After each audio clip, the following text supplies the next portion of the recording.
नमस्कार साथियों, कैसे हैं आप लोग। स्वागत है आप सभी का सफलता IAS पर। ये पार्टनरशिप का आज पहला और आखिरी लेक्चर है। कहने का मतलब ये है कि पार्टनरशिप जो टॉपिक है हमारा CSET के अंदर जो चल रहा है ये एक ही क्लास में कंप्लीट हो जाएगा।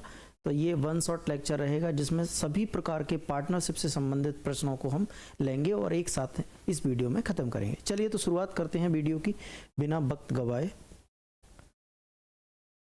चलिए तो दोस्तों, इससे पहले हम चार टॉपिक कंप्लीट कर चुके हैं। Percentage, profit and loss, discount और रेशो प्रोपोर्शन। उम्मीद है कि आपने वो लेक्चर देख लिए होंगे। अगर नहीं देखे हैं तो एक बार जाके जरूर देख लीजिएगा, ठीक है।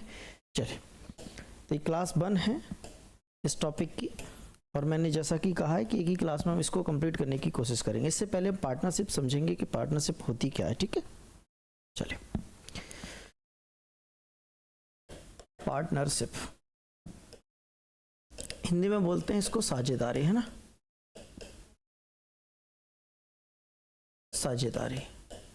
साझेदारी क्या होती है? मतलब मिलकर कोई काम करना। जैसे एक होता है सोल प्रोप्राइटरशिप, एक होता है पार्टनरशिप। जैसे आप एक दुकान चलाते हो अकेले, तो वो एक अकेली फर्म होती है, मतलब सोल प्रोप्राइटरशिप बोलते हैं उसको।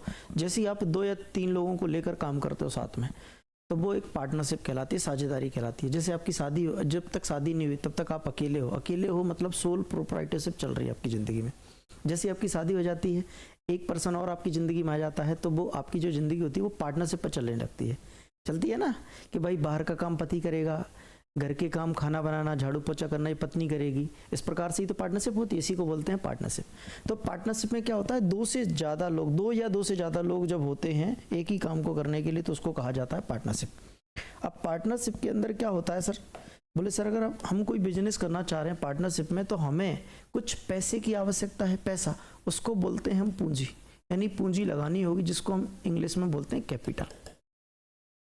सर कैपिटल लगाएंगे तो कुछ समय भी देंगे हम उसको, हम समय देंगे उसको, टाइम देंगे हम उसको।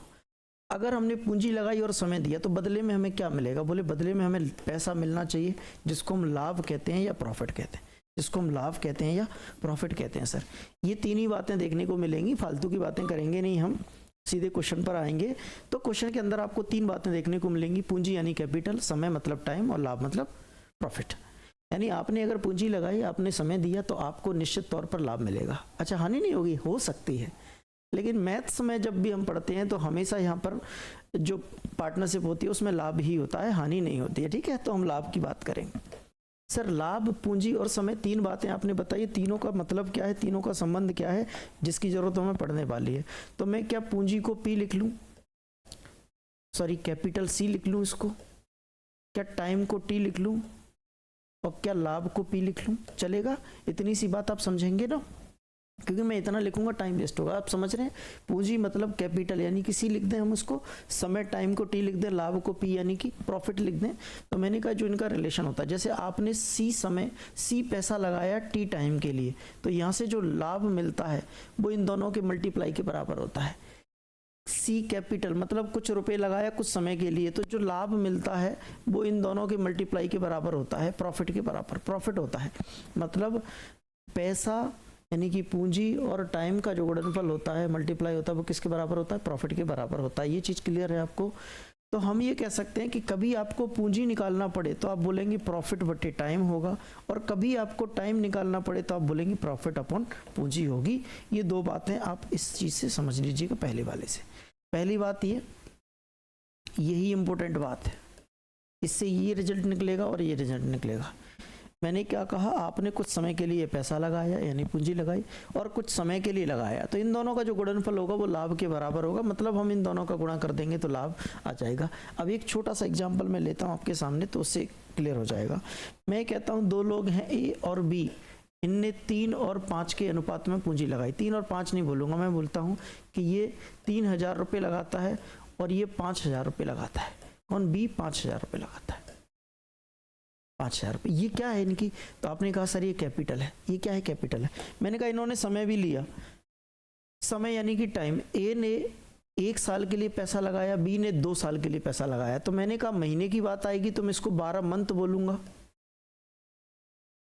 और इसको 24 महीने बोलूँगा, या फिर मैंने कहा इसने 18 महीने के लिए पैसा लगाया था, 1.5 साल के लिए पैसा लगाया था।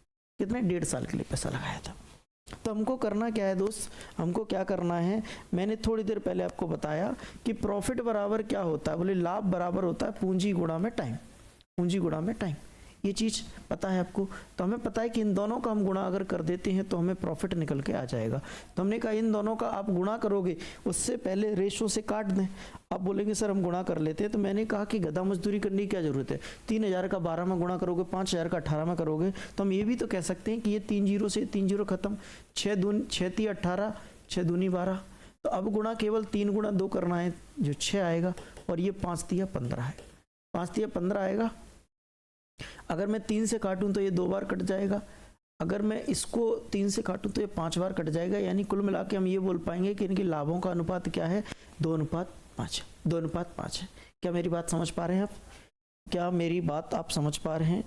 एक सवाल और लेता हूं। मैंने कहा 3 लोग हैं ABC, पार्टनरशिप में ये 4000 रुपये लगाता है, ये 5000 रुपये लगाता है, और ये 6000 रुपये लगाता है, और ये 1 साल के लिए पैसा लगा रहा है यानी 12 महीने के लिए, 2 साल के लिए पैसा लगा रहा है मतलब 24 महीने के लिए, 3 साल के लिए पैसा लगा रहा है यानी 36 महीने के लिए। आप बोलेंगे महीनों में लिखना है कि साल में? जब तीनों का समय साल में दिया है तो साल में लिखो या महीने में लिखो, कोई फर्क नहीं पड़ता, क्योंकि वर्षों को जब हम मंथ बनाएंगे तो 12 से ही गुणा करना है, 12 तीनों में कॉमन रहेगा तो कट जाएगा। तो हमने कहा कि 3 जीरो 3 जीरो 3 जीरो आपस में कट जाएंगी, यहाँ 4 एकम 4, और यहाँ 5 दूनी 10 आ जाएगा, और यहाँ 6 तिया 18 आ जाएगा। आपने कहा सर ये 2 से और कटता है, तो 2, 5 और 9, ये जो 2, 5, 9 आया, इनके लाभों का अनुपात आ गया, इनके प्रॉफिट का रेशो आ गया, इनके प्रॉफिट का रेशो आ गया।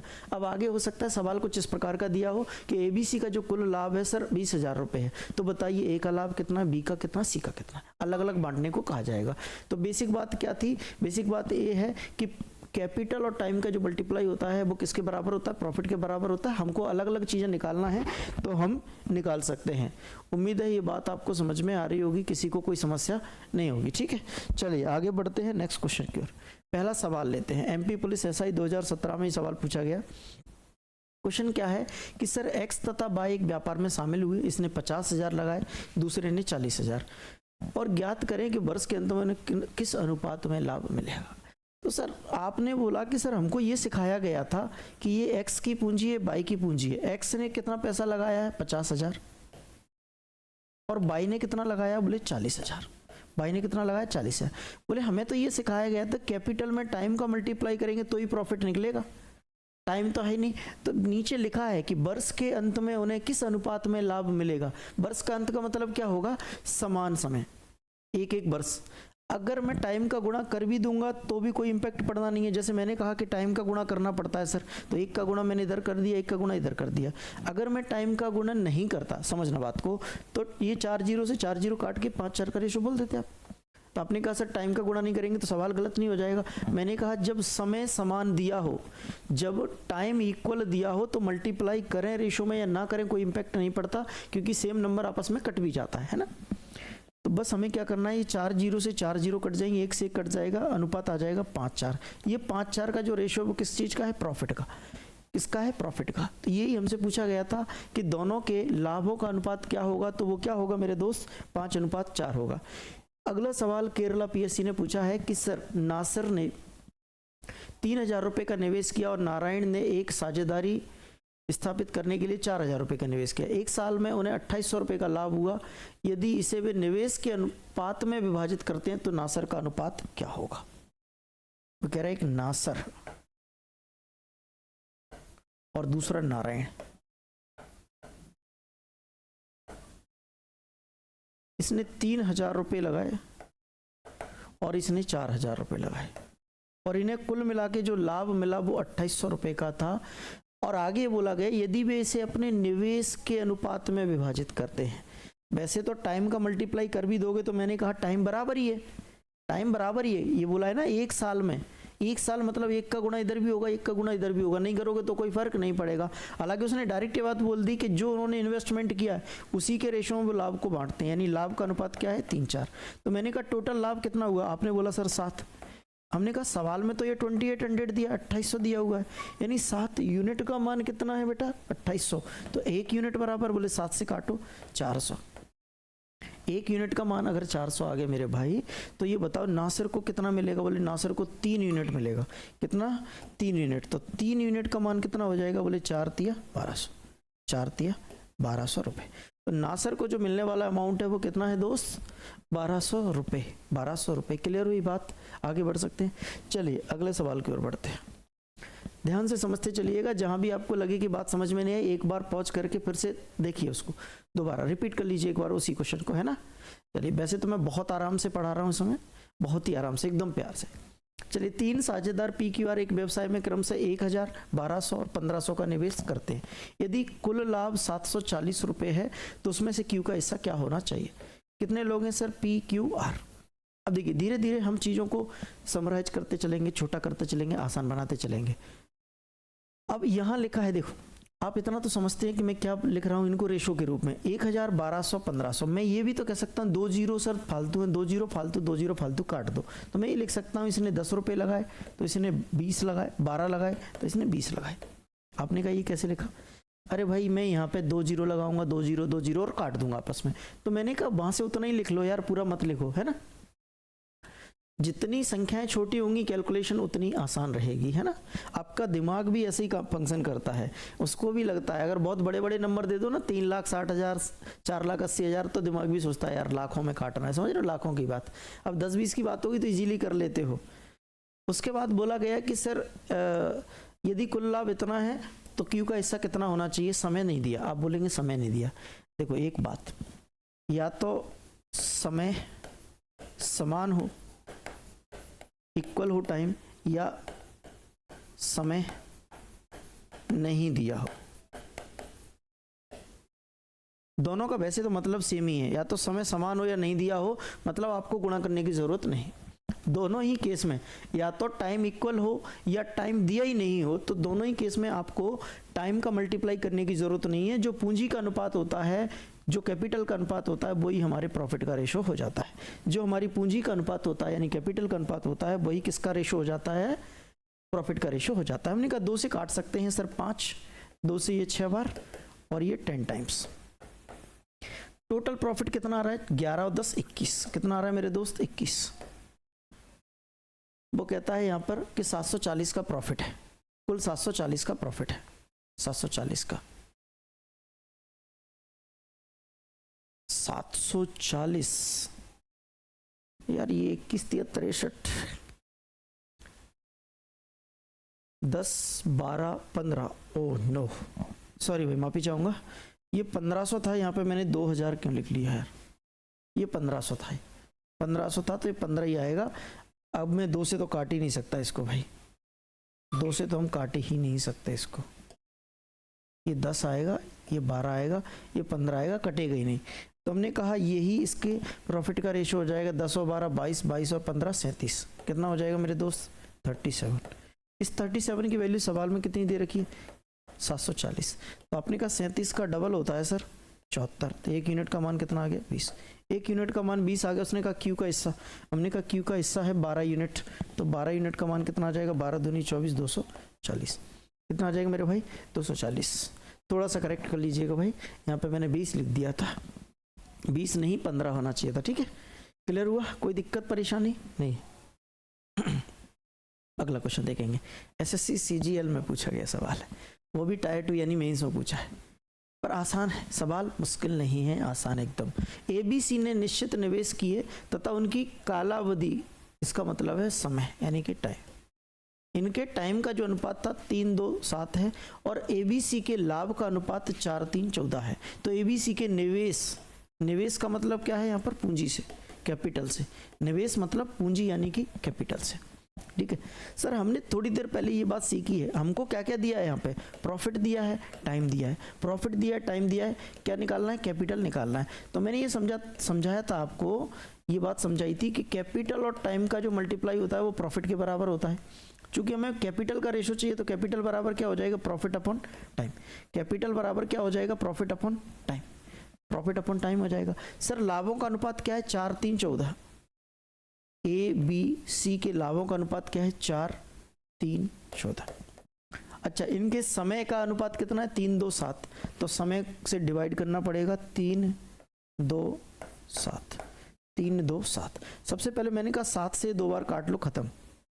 अब 3 और 2 को कैसे भी करके हटाना यहाँ से, तो हमने कहा 3, 2 का एलसीएम कितना आएगा, यहाँ तो एक ही बचा है भाई, तो 3, 2, 1 का एलसीएम 6 आएगा। कितना आएगा 6, 6 का मल्टीप्लाई इसमें करो, 6 का मल्टीप्लाई इसमें करो और 6 का मल्टीप्लाई इसमें करो। तुमने कहा 3 से ये 2 बार कट जाएगा, 2 से ये 3 बार कट जाएगा, 1 से ये 6 बार ही कटेगा, मतलब 1 से कटना ही नहीं है। तो कुल मिला के इन दोनों का गुणा होगा, इन दोनों का मल्टीप्लाई होगा, इन दोनों का, तो ये आ जाएगा 8, ये आ जाएगा 9 और ये आ जाएगा 12। बात समझ में आई क्या? ये ज़्यादा हौच-पौच हो गया। मैंने कहा 4/3, 3/2, 14/7 था।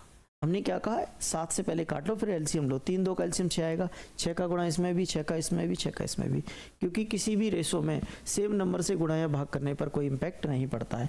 तो हमने नीचे वाले अंकों को काट लिया, तो यहाँ 8 बचा, 9 बचा, 12 बचा, और वो हमसे यही पूछ रहा है कि उनके निवेश का अनुपात क्या है। तो ये जो अनुपात आया है किसका आया है, पूंजी का अनुपात आया है, कैपिटल का रेशो आया है।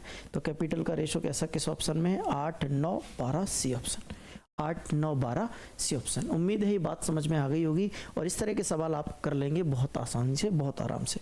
आपको बस 3 ही बातों का ध्यान रखना है कि कैपिटल इनटू टाइम का जो मल्टीप्लाई होता है वो किसके बराबर होता है, प्रॉफिट के बराबर होता है। अब इनको कैसे घुमाना, आपको 3 तरीके से 3 रिजल्ट निकाल सकते हैं यहाँ से। चलिए अगला सवाल भी उसी प्रकार का पूछा गया है कि एबीसी ने व्यापार की अवधि में 3, 4, 8 के अनुपात में पूंजी निवेश की। इस बार पूंजी दे रखी है और उन्होंने 2, 3, 5 के अनुपात में लाभ प्राप्त किया। तो हमें क्या निकालना है, समय निकालना है। बोले सर टाइम बराबर क्या होता है, प्रॉफिट अपॉन कैपिटल। टाइम बराबर क्या होता है, समय बराबर क्या होता है कि प्रॉफिट में पूंजी से भाग लगा दो। टाइम बराबर क्या होता है, प्रॉफिट में पूंजी से भाग लगा दो। सिर्फ पूंजी का अनुपात क्या है, ये पूंजी का अनुपात ये है, इससे तो भाग लगाना है, कैपिटल से तो भाग लगाना है। लाभ क्या है, 2, 3, 5। एबीसी के जो लाभ है ना, एबीसी के लाभ 2, 3, 5, 2, 3, 5। सर इनमें भाग किससे लगाना है, कैपिटल यानी पूंजी से, यानी 3, 4 और 8, 3, 4 और 8। सबसे पहले हम क्या करेंगे, 3, 4, 8 का एलसीएम लेंगे। तो 3, 4, 8 का एलसीएम कितना आ जाएगा, 24। कितना आ जाएगा मेरे भाई, 24। 24 का मल्टीप्लाई यहाँ करेंगे, रेशो 24, रेशो 24। ठीक है, अब क्या होगा, नीचे वाले डिजिट से इसको काट लेंगे। हमने देखा 3 से 8 बार कटेगा, इसका इसमें मल्टीप्लाई हो जाएगा। 4 से 6 टाइम्स कटेगा, 3 का 6 में मल्टीप्लाई। 8 से 3 बार कटेगा, 5 गुणा 3 हो जाएगा। ठीक है, अब अगर इनका मल्टीप्लाई करते हैं तो ये 16 और ये 6 × 18 और ये 5 × 15, 5.5। अच्छा सम आज है क्या, हाँ 5 बजे करा दो। 16, 18, 15, 16, 18, 15। ठीक है, ये क्या आया, बोले ये आया इनके समय का अनुपात। किसका आ गया, समय का अनुपात। और ऐसा किस ऑप्शन में है, 16, 18, 15 ऑप्शन, 16, 18, 15, 16, 18, 15 डी में, ऑप्शन डी। ठीक है, कर पाएंगे। ये बहुत बेसिक सवाल है जो अच्छे एग्जाम में पूछे गए, एसएससी सीजीएल मेंस जैसे एग्जाम में पूछे गए हैं, मतलब आ सकते हैं बिल्कुल और बहुत आसानी से बना सकते हो। बस आपको इन तीनों का रिलेशन याद हो। आपको ये पता होना चाहिए कि कैपिटल इनटू टाइम यानी पूंजी गुणा समय बराबर होता है क्या, लाभ। अगला सवाल देखते हैं, अगले टाइप की ओर बढ़ते हैं। चलिए, जनरली आपको जो सवाल देखने को मिलेंगे पार्टनरशिप में मेरे भाई, वो या तो 2 लोगों की पार्टनरशिप पर बेस्ड होंगे या 3 लोग, मैक्सिमम 3 मिनिमम 2 है ना। पार्टनरशिप 2 से कम लोगों के बीच तो हो ही नहीं सकती, तो 2 लोगों पर बेस्ड जो सवाल होंगे वो काफ़ी इजी होते हैं, इसलिए 3 पर ज़्यादा पूछे जाते हैं। ठीक है, एक व्यवसाय में पी क्यू से आधा और क्यू आर से आधा निवेश करता है। वो कह रहा है 3 लोग हैं, पी क्यू आर। अब बात पूंजी की हो रही है यहाँ पर सर, बात पूंजी की हो रही है, सी यानी कैपिटल की बात हो रही है।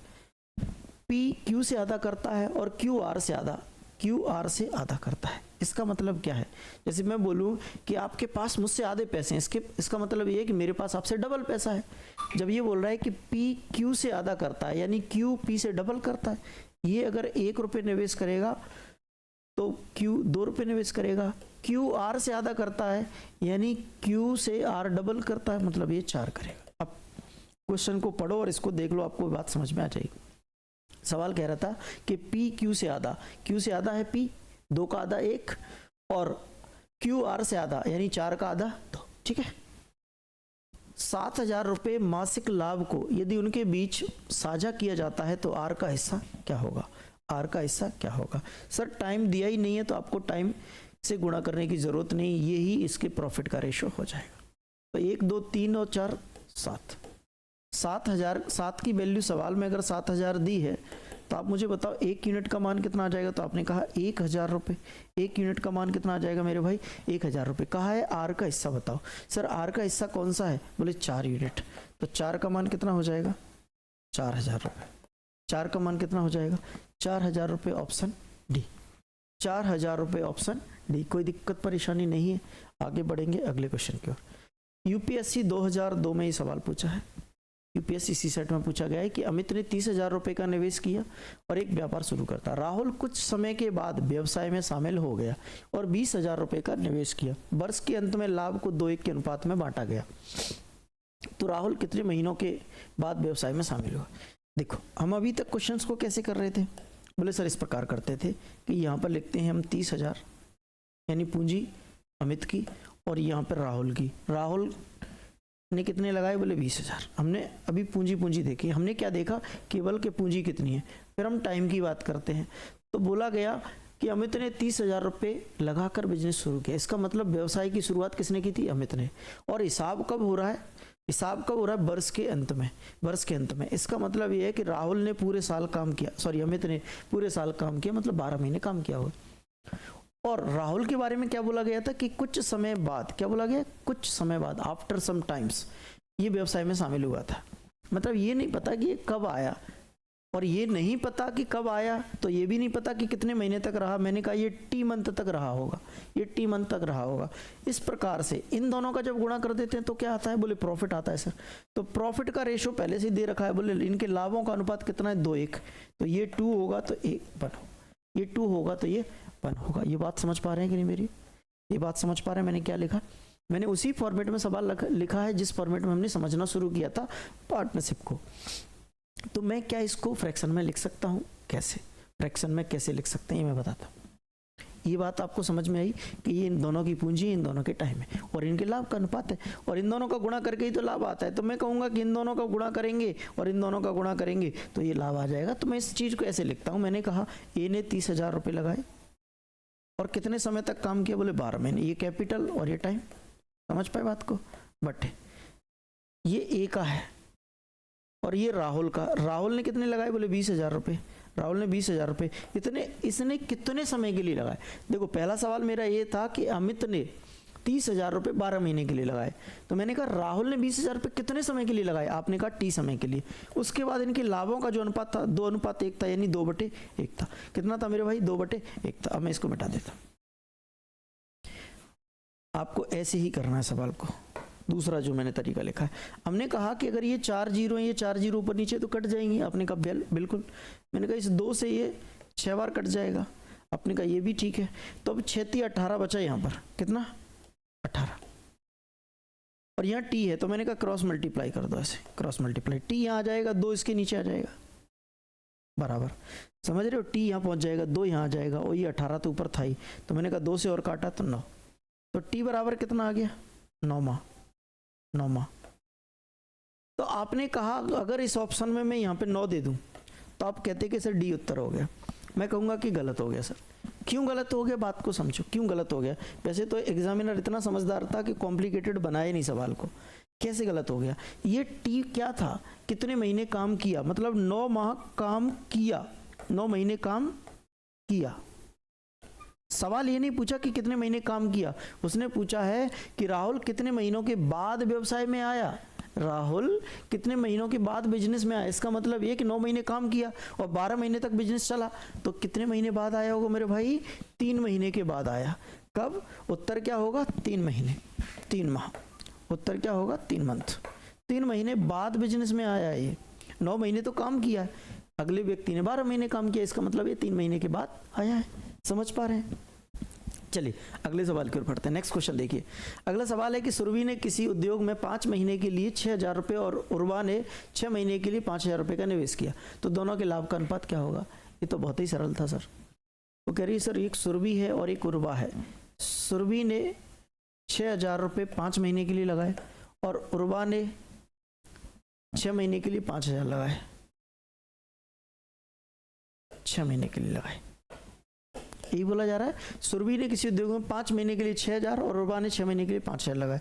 मैंने कहा 3 जीरो से 3 जीरो खत्म, 5 से 5 खत्म, 6 से 6 खत्म, यानी इधर क्या बचेगा 1, इधर क्या बचेगा 1, है ना। सब कुछ कट जाए तो 0:0 नहीं बोलते हैं उसको, है ना, 1:1 ही बोलेंगे। बोले सब खत्म तो हो गया, कुछ बचा ही नहीं है। चलिए UPPCS 2011 उसी तरह का सवाल है जो इससे पहले किया था हमने, 7 नंबर सवाल। मानस ने 42,000 रुपये निवेश करके एक अपना व्यवसाय आरंभ किया। 7 महीने के बाद 50,000 रुपये की पूंजी के साथ कमल भी मानस के व्यवसाय में शामिल हो गया, तो वर्ष के अंत में 30,160 रुपये का कुल लाभ प्राप्त हुआ, तो लाभ में कमल कैसा? अच्छा, जब हमें रेशो दिया हो लाभ का, तब हमें वो 7वां जो क्वेश्चन किया था उस तरीके से करना है फ्रैक्शन में लिखकर। जब हमें एक्चुअल लाभ दे दिया गया तो हम वैसे ही लिखें जैसे लिख रहे थे कि ये मानस है और ये कौन है, दूसरा व्यक्ति कमल। मानस ने लगाए 42,000, कमल ने कितना लगाया 50,000। मैं चाहता तो इसको 50 और 42 लिख सकता था, क्योंकि ये 3 जीरो खत्म हो जानी है। बोलता है कि 7 महीने के बाद कमल भी मानस के व्यापार में शामिल हुआ, तो हम ये मान लेते हैं कि सर 12 महीने के लिए अगर व्यापार चला, और यहाँ लिखा भी वर्ष के अंत में, अगर यहाँ लिखा होता 2 वर्ष तो हम 24 से गुणा करते। अगर कुछ नहीं लिखा है तो 1 वर्ष मान लेंगे, या फिर लिखा ही होगा वर्ष के अंत में लिखा है मतलब 12 महीने। ये 7 महीने के बाद आया, कमल जो था वो 7 महीने के बाद आया, इसका मतलब 5 ही महीने काम किया इसने। कितने महीने बिजनेस किया? बोले 5 मंथ्स। अब ये 42 × 12, ये 50 × 5 है, तो मैंने कहा ये कटेगा किससे? 2 से कट सकता है, 2 से ये 25, 2 से ये 21, 12 एकम 12, 12 दूनी 24 और 2 26 और ये 25 पंजे 125, 12 एकम 12, 12 दूनी 24 और एक 25 ही आएगा यहाँ पे भी।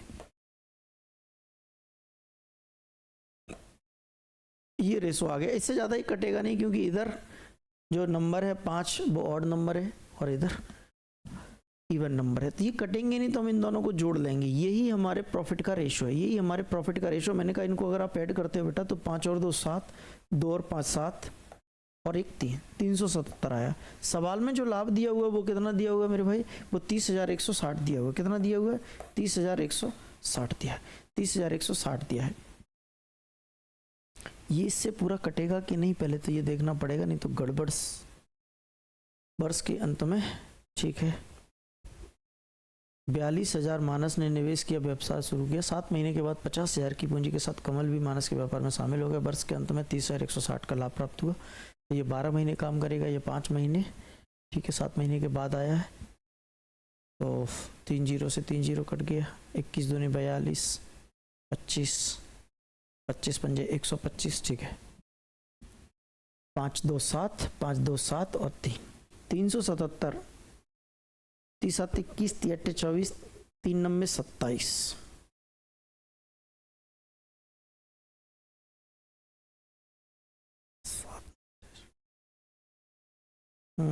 30 छंके 6 बार कट जाएगा मेरे ख्याल से। अगर इसको 6 टाइम काटते हैं, इसका मतलब ये 377 गुणा 6, 6 7 42 नहीं कटेगा, 5 7 35, 7 चौके 28, 1800 नहीं, 377 गुणा 8, 8 बार कट जाएगा मेरे ख्याल से। 8 7 56, 8 7 56 और 5 कितना होता है? 61, हासिल की 6, 8 3 24 और 36, 8 बार कट गया ये पूरा। 8 और 1 0, 80 बार। इससे पूरा कट गया 80 बार।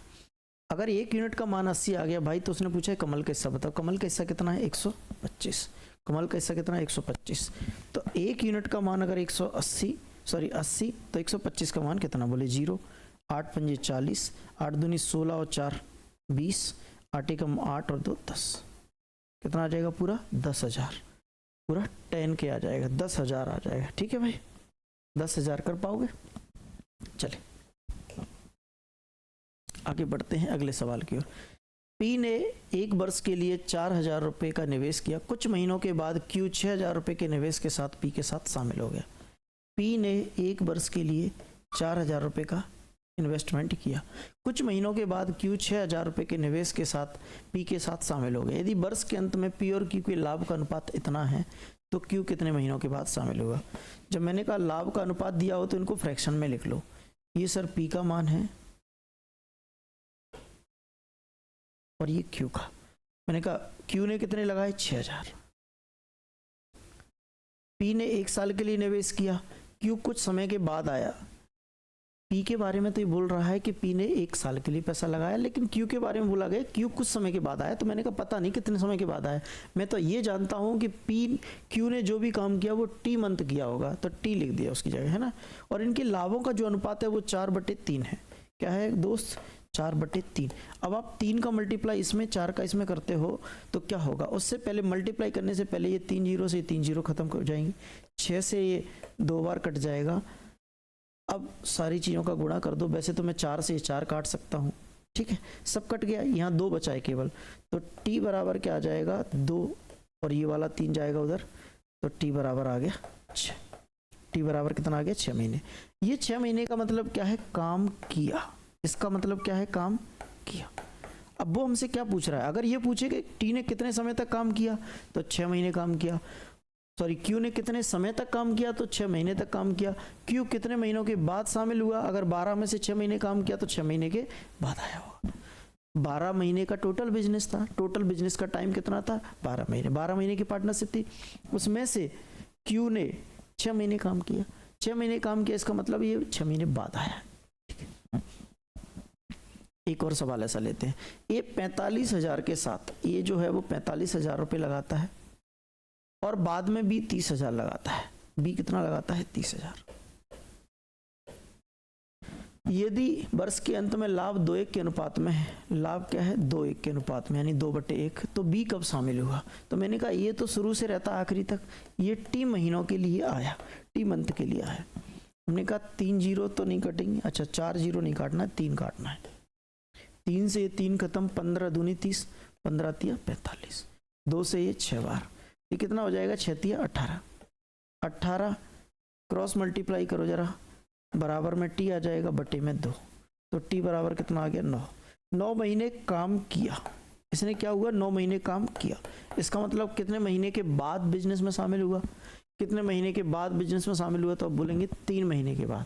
अब बोल पाएंगे 3 महीने के बाद। ये बात समझ गए? अब 3 क्वेश्चन हमने ऐसे कर रही है मेरे भाई। आगे बढ़ते हैं। ए किसी व्यापार में ए और बी के निवेश का अनुपात 7:5 है और वर्ष के अंत में उनके लाभ का अनुपात 2:5 है। यदि ए ने अपनी धनराशि 6 महीनों के लिए लगाई तो बी ने अपनी धनराशि कितने समय के लिए निवेश की थी? अब देखो पिछले क्वेश्चनों में यही सवाल तो यही था, उसमें वो अमाउंट दे रहा था, इस बार कैपिटल का रेशो दिया। पहले वो ओरिजिनल कैपिटल यानी वास्तविक पूंजी दे रहा था, इस बार उसने पूंजी का अनुपात दे दिया कि सर ए और बी के जो अनुपात हैं निवेश के वो 7/5 है।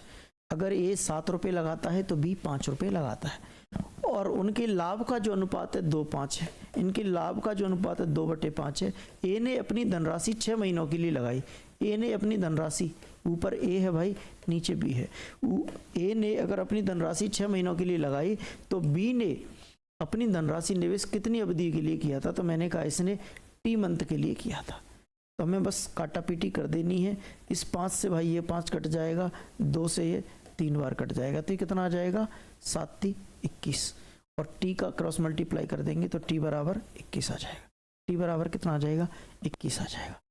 टी बराबर बोले तो 21 आ जाएगा। तो हम बोल पाएंगे कि जो बी ने पैसा लगाया था वो 21 महीनों के लिए लगाया था, 21 मंथ के लिए लगाया। ठीक है भाई।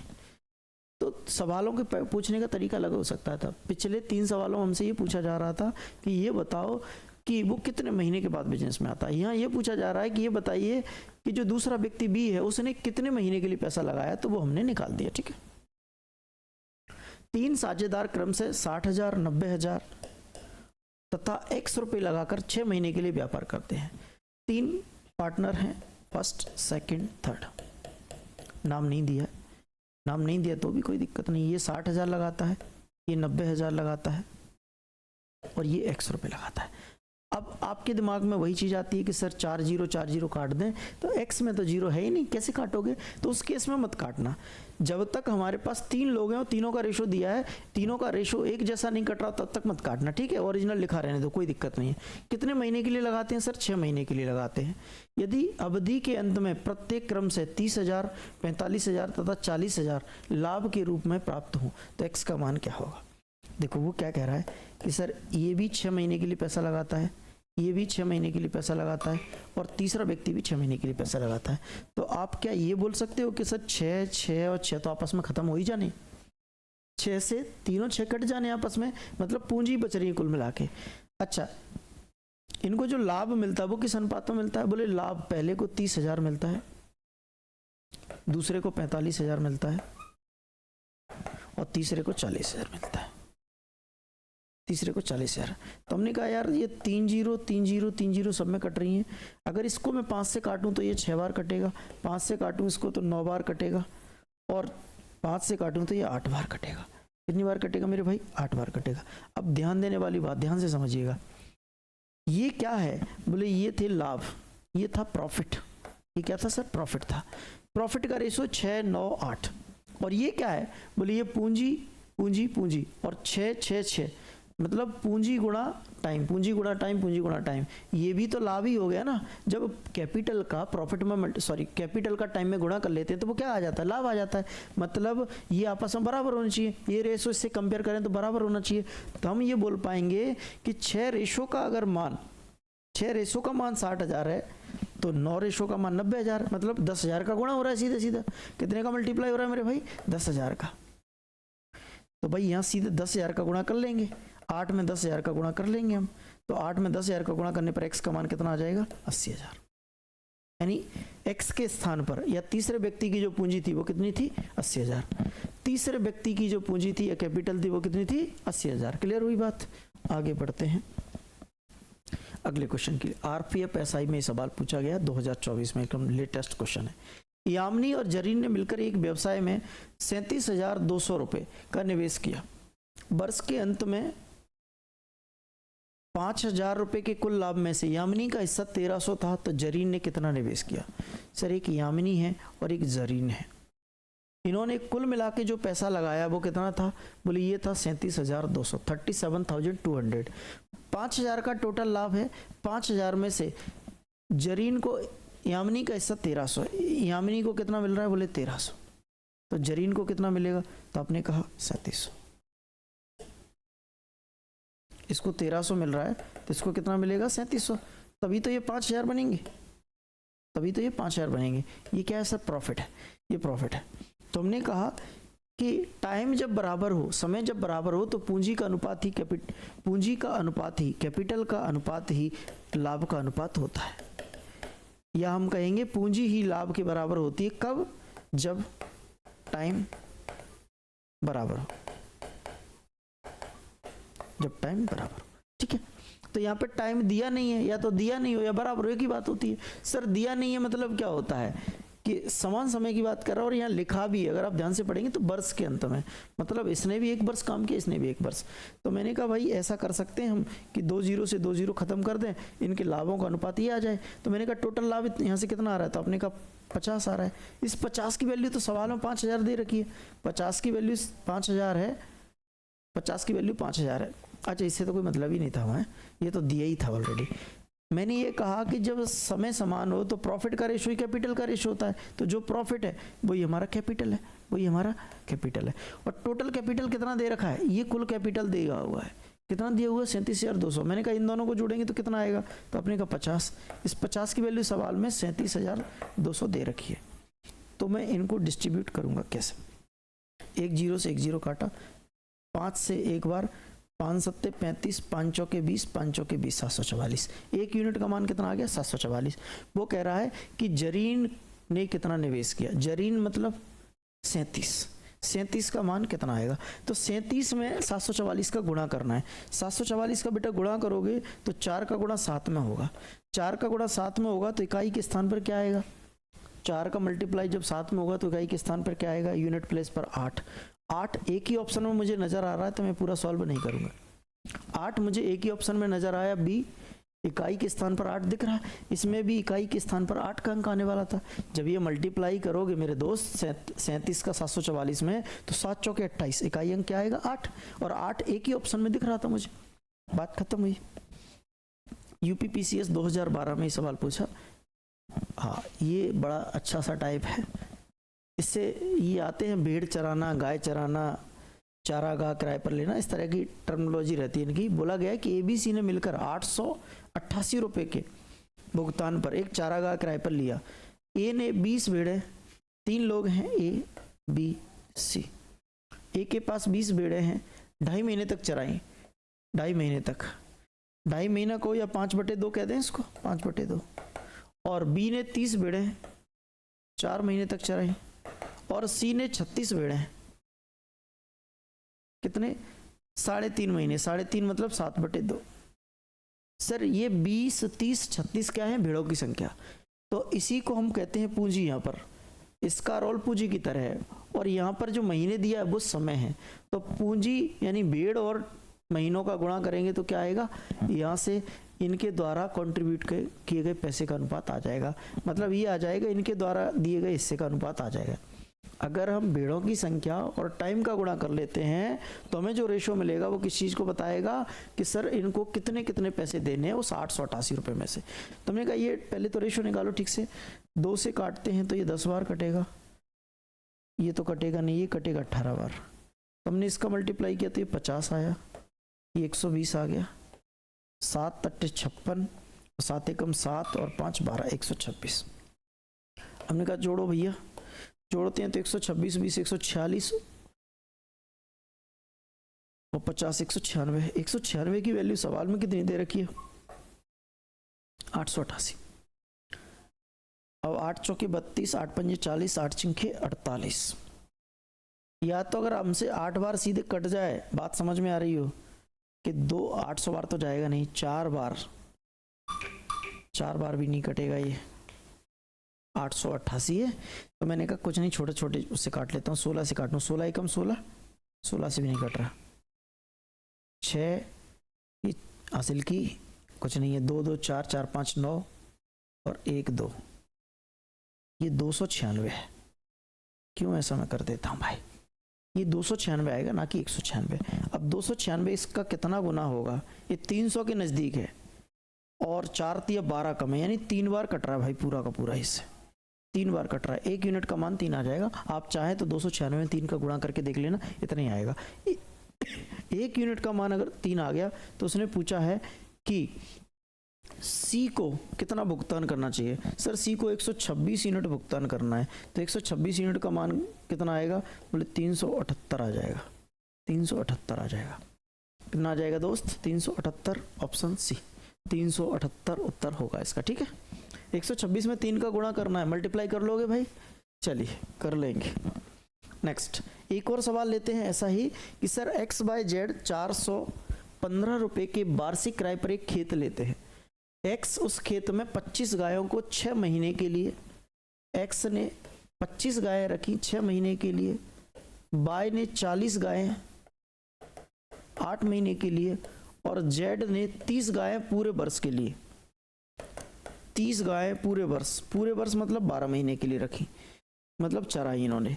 तो बताइए कि दिए गए किराए में से बाय का हिस्सा क्या होगा? जो इन्होंने किराया पे किया उसमें से बाय को कितना देना पड़ेगा, जबकि टोटल किराया कितना है मेरे दोस्त? 415। चलिए, अब हमने कहा पहले अगर कुछ कटता है तो काट लेंगे। 5 से 5 बार, 5 से 8 बार, 5 से 6 बार। 6 से तो नहीं कटेगा, 4 से कट सकता है। मल्टीप्लाई कर लेते हैं पहले। 30, 64 और 12 छिंके 72। सर अभी 2 से और कट सकता है, ये 15 आ जाएगा, ये 32 आ जाएगा, और ये 36 आ जाएगा, इससे ज़्यादा नहीं कटेगा। मैंने कहा जोड़ लो, 6 2 8, 8 और 5 13 की 3, हासिल की 1 4 और 3 7 और 1 8, 83। इस 83 की वैल्यू सवाल में कितनी दे रखी है? बोले सर 415।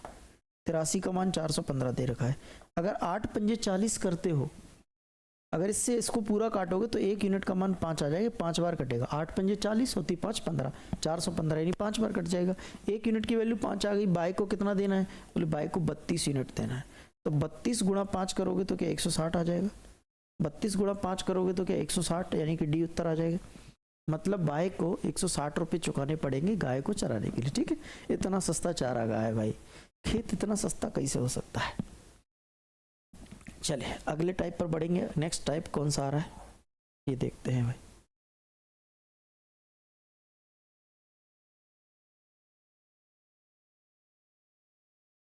चलो कुछ सवाल ऐसे देखने को मिलेंगे कि दो लोगों ने बिजनेस शुरू किया। समझना, दो लोगों ने बिजनेस शुरू किया। मैं पहले एक रफ आइडिया दे देता हूँ कैसे सवाल आते हैं। जैसे मैंने कहा ए और बी दो लोग हैं, इसने 4000 रुपये लगाए, इसने 6000 रुपये लगाए, इन्होंने बिजनेस शुरू किया।